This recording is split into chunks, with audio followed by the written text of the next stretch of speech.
Secara fisiknya, mustika keong buntet memang adalah sebuah batu yang bentuknya menyerupai rumah keong. Tetapi kegaiban batu itulah yang menjadikannya sebuah mustika dan kegaibannya itu pula yang membedakannya dengan batu fosil lainnya. Menurut penelusuran, awal terbentuknya mustika keong buntet adalah karena adanya keong yang mati karena tertimbun longsoran tanah atau lumpur, atau kejadian lain yang mirip seperti itu.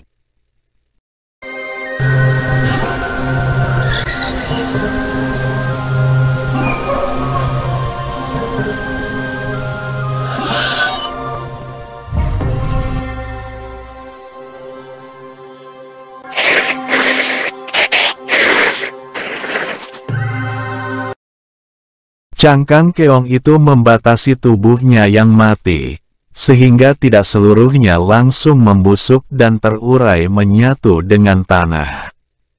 Cangkang keong itu juga membatasi aura energi bekas kehidupan di dalamnya, sehingga tidak cepat memudar.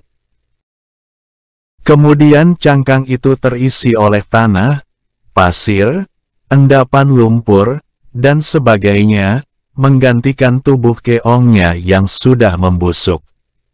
Aura energi bekas kehidupan di dalamnya mengundang datangnya sesosok makhluk halus, biasanya bangsa jin. Kondisi membatunya keong terjadi melalui proses ratusan tahun. Keberadaan energi makhluk gaib di dalamnya ikut mempercepat proses penuaan batunya. Seiring berjalannya waktu, cangkangnya menjadi semakin rapuh dan mungkin kemudian pecah tidak tampak lagi. Sedangkan tanah, endapan di dalam cangkang itu mengeras dan membatu mengikuti bentuk cangkangnya. Jadi sebenarnya tidak tepat menyebut keong buntet adalah batu fosil. Karena keong buntet itu adalah tanah yang membatu mengikuti bentuk cangkang keong, bukan fosil dari tubuh keong yang membatu.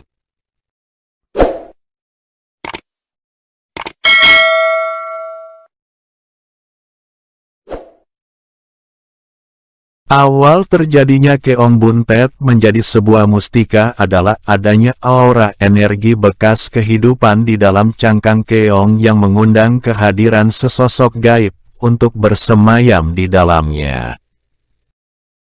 Dan itu tidak dapat terjadi pada keong yang mati dengan sendirinya di atas tanah dan membusuk, atau keong yang terkena lahar panas, sehingga dagingnya menjadi matang dan tidak ada aura kehidupannya lagi.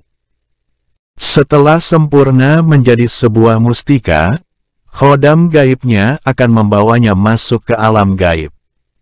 Biasanya orang mendapatkan sebuah mustika keong buntet melalui proses penarikan gaib, tetapi ada juga orang yang tidak sengaja menemukannya di alam manusia.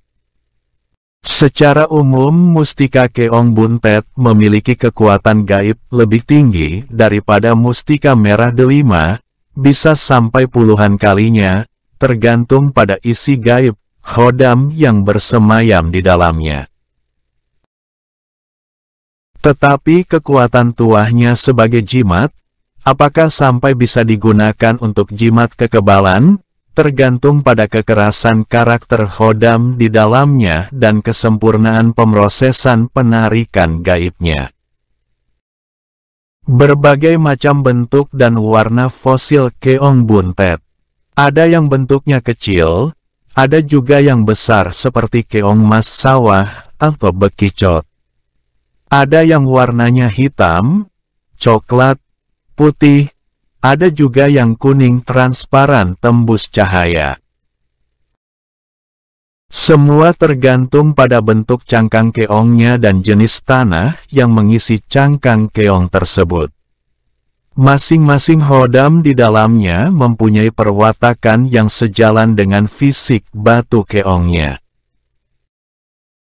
Keong buntet yang berwarna putih dan kuning, sosok gaibnya berwatak halus, memancarkan aura pengasihan, kerejekian dan kesepuhan.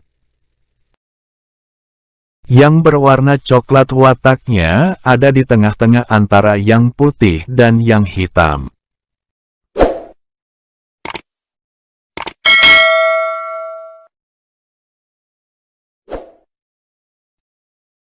Keong buntet yang batunya tua berwarna hitam legam, keras dan padat, adalah yang terbaik. Biasanya, khodamnya berwatak keras. Cocok untuk jimat kekuatan atau kesaktian dan wibawa, dan banyak yang bisa untuk jimat kekebalan. Keong buntet jenis ini kebanyakan khodamnya berwatak keras dan berwibawa, sehingga sifat wataknya serupa dengan sifat watak keris tindih, mampu meredam gangguan gaib dari jimat, pusaka atau dari makhluk-makhluk gaib di sekitar pemiliknya. Kebanyakan khodam dari mustika keong buntet adalah dari jenis bangsa jin golongan putih, tapi ada juga khodamnya yang dari jenis khodam mustika. Yang khodamnya dari jenis khodam mustika biasanya tuahnya lebih baik, tuahnya lebih terasa ampuhnya dibandingkan yang khodamnya dari jenis bangsa jin. Keong buntet memiliki banyak tuah dan dapat dimanfaatkan untuk kerejekian, penglaris dagangan, pengasihan, pengobatan gaib dan banyak macam kegaiban lain sesuai yang diinginkan oleh pemiliknya. Banyak fungsinya tergantung kemampuan sugesti pemakainya.